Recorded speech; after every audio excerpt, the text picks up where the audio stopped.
It's looking like we have a deal on Gaza, and we'll let you know. I think it's a deal that will get the hostages back. It's going to be a deal that will end the war. It's going to be a deal it's going to be peace. I think we have a deal.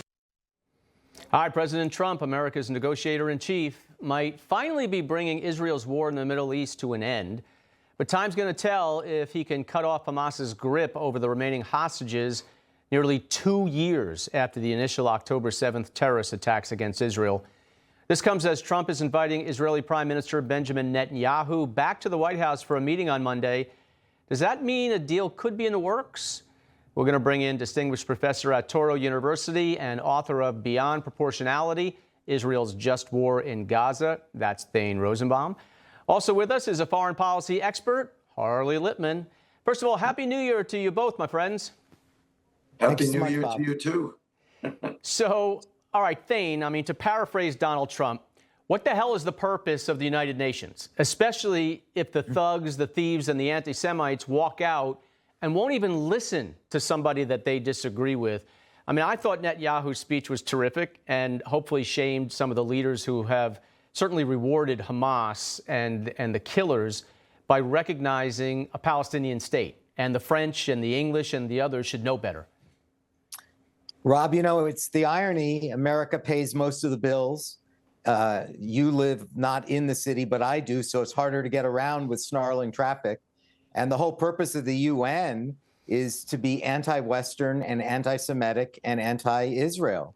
You know, there's an entire committee in the UN dedicated to human rights violations just of Israel. And then there's another committee that is chaired by North Korea and Iran that judges the human rights of all other countries. It's absurd. And so, yes, I mean, President Trump has every reason to question not just the legitimacy, but its purpose, right? The whole point is that it's a post-Holocaust invention, right? It was set up for the purpose of establishing world peace. But we know that on October 6th, Rob, that UNRWA UN workers were among the Hamas terrorists slaughtering, gang raping, and beheading Israelis. There were UN officials, people who were getting paid by the UN. So, yes, we should be taking a hard look at why we have it in the first place. Getting paid by the UN and getting paid by us because of the bills that we pay. Dozens of hostages still remain, which is totally like a side issue here. Nobody's even caring, seemingly, most of these countries about the remaining hostages. But every time a deal has been put on the table, Hamas has rejected it. Harley, what does Israel do next? Well, this time it's going to be different. There is a 21-point peace plan that what makes this unusual and hopefully will work is that it has the backing of Arab nations. If Israel had a plan, because everyone was critical, what's going to happen the day after, it would be dead in the water. If Trump had a plan, it would most likely be dead in the water, just because too many people will be against it because it's from Trump. But if Trump has a plan that has the backing of a large number of the Arab world, that's different. And while Israel is not thrilled with it, they're willing to go along with it.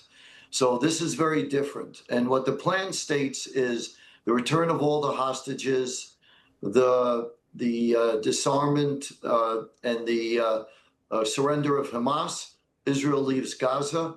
Palestinian technocrats take over, running Gaza day to day. And there's an international committee made up of Arab nations in consultation also with our European allies to work on reconstruction. And then the Palestinian Authority may take over, provided they go through necessary reforms. So that's the deal. Hamas could always reject it, but if they do, it's very clear to the world who's responsible for the fighting, the dying, the starvation, and all the deaths that are happening to innocent Palestinians in Gaza. Yeah, and there's reports that former British Prime Minister Tony Blair might lead up that interim agency, if you will, over Gaza. Thane, are you optimistic about this 21-point plan? I never try to disagree with my buddy Harley, but I think I don't agree with this at all. First of all, the world already knows who's responsible. They don't need a lesson on this. They just don't care that Hamas is responsible. when they say it's Israel's responsibility, they know it's false. They know it's a lie.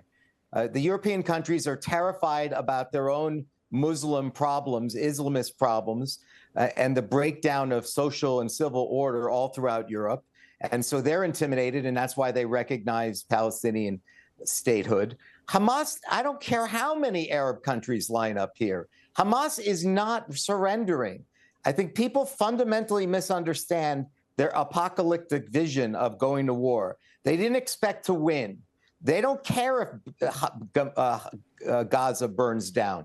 They just want Israel to burn down. They don't want a state. So I don't see any circumstances in which Hamas voluntarily agrees to put down its weapons, agree to a ceasefire, leave Gaza, and return all of the hostages. And that's why I think it's interesting that you have these irreconcilable statements. Netanyahu told the world at the UN General Assembly, we're in it to finish the job. And the president said on the same day, we're very close to end the war. I just don't see both of those statements being reconcilable. I think Israelis know that all of Hamas needs to be killed, but none of Hamas would be prepared to surrender and return the hostage. And I don't think they can. That's their entire leverage, are hostages. They're not going to surrender. Big meeting on Monday at the White House between Bibi and Trump. We'll see what happens. You got to think that Bibi's going to hold his nose and go along with it, but we'll see what's actually in those details. Harley and Thane, good to see you, my friends. Thanks, Rob.